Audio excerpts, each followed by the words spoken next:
Hello everyone, my name's Thomas and I'm going to be reading you an incredible story about a very, very special little girl called Matilda. One of my favourite stories ever. And this was written by the incredible Roald Dahl, who was Norwegian English and grew up many, many years ago and wrote this story many years ago as well. So let's get going.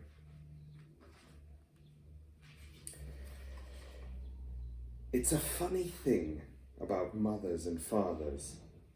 Even when their own child is the most disgusting little blister you could ever imagine, they still think that he or she is wonderful. Some parents go further.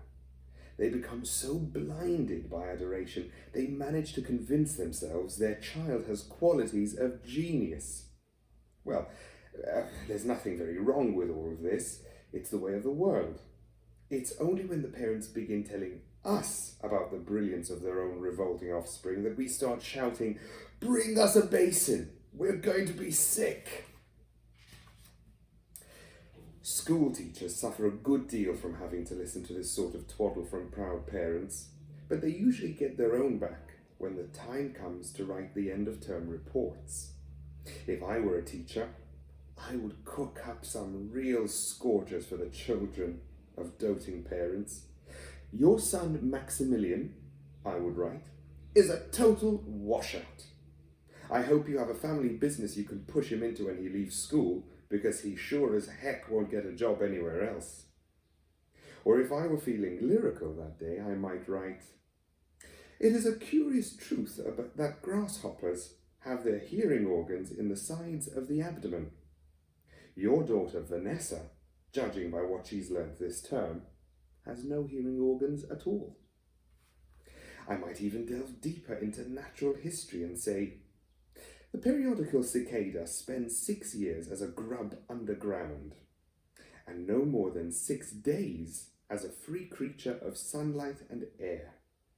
Your son Wilfrid has spent 6 years as a grub in this school, and we are still waiting for him to emerge from the chrysalis."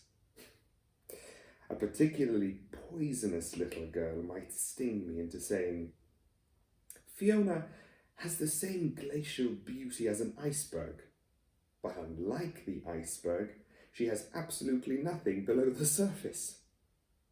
I think I might enjoy writing end-of-term reports for the stinkers in my class, but enough of that. We have to get on. Occasionally, one comes across parents who take the opposite line, who show no interest at all in their children, and these, of course, are far worse than the doting ones. Mr. and Mrs. Wormwood were two such parents. They had a son called Michael and a daughter called Matilda, and the parents looked upon Matilda in particular as nothing more than a scab. A scab is something you have to put up with until the time comes when you can pick it off and flick it away. Mr. and Mrs. Wormwood looked forward enormously to the time when they could pick their little daughter off and flick her away, preferably into the next country or even further than that.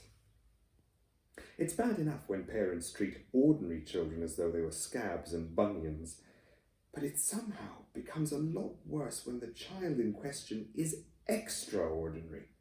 And by that I mean sensitive and brilliant. Matilda was both of these things, but above all, she was brilliant. Her mind was so nimble, and she was so quick to learn, that her ability should have been obvious even to the most half-witted of parents. But Mr. and Mrs. Wormwood were both so gormless and so wrapped up in their own silly little lives that they failed to notice anything unusual about their daughter. To tell the truth, I doubt they would have noticed had she crawled into the house with a broken leg. Matilda's brother Michael was a perfectly normal boy, but the sister, as I said, was something to make your eyes pop. By the age of 1.5, her speech was perfect, and she knew as many words as most grown-ups. The parents, instead of applauding her, called her a noisy chatterbox and told her sharply that small girls should be seen and not heard. By the time she was 3, Matilda had taught herself to read by studying newspapers and magazines that lay around the house. By the age of 4, she could read fast and well, and she naturally began hankering after books. The only book in the whole of this enlightened household was something called Easy Cooking, belonging to her mother. And when she had read this from cover to cover and learnt all the recipes by heart, she decided she wanted something more interesting. "Daddy," she said, "do you think you could buy me a book?" "A book?" he said. "What do you want a flaming book for?" "To read, Daddy." "What's wrong with the telly, for heaven's sake? We've got a lovely telly with a 12-inch screen, and now you come asking for a book. You're spoiled, my girl." Nearly every weekday afternoon, Matilda was left alone in the house. Her brother, 5 years older than her, went to school. Her father went to work, and her mother went out playing bingo in a town 8 miles away. Mrs. Wormwood was hooked on bingo and played it 5 afternoons a week. On the afternoon of the day when her father had refused to buy her a book, Matilda set out all by herself to walk to the public library in the village. When she arrived, she introduced herself to the librarian, Mrs. Phelps. She asked if she might sit a while and read a book. Mrs. Phelps, slightly taken aback at the arrival of such a tiny girl unaccompanied by a parent, nevertheless told her she was very welcome. "Where are the children's books, please?" Matilda asked. "Well, they're over there on the lower shelves," Mrs. Phelps told her. "Would you like me to help you find a nice one with a lot of pictures in it?" "No, thank you," Matilda said. "I'm sure I can manage." From then on, every afternoon, as soon as her mother had left for bingo, Matilda would toddle down to the library.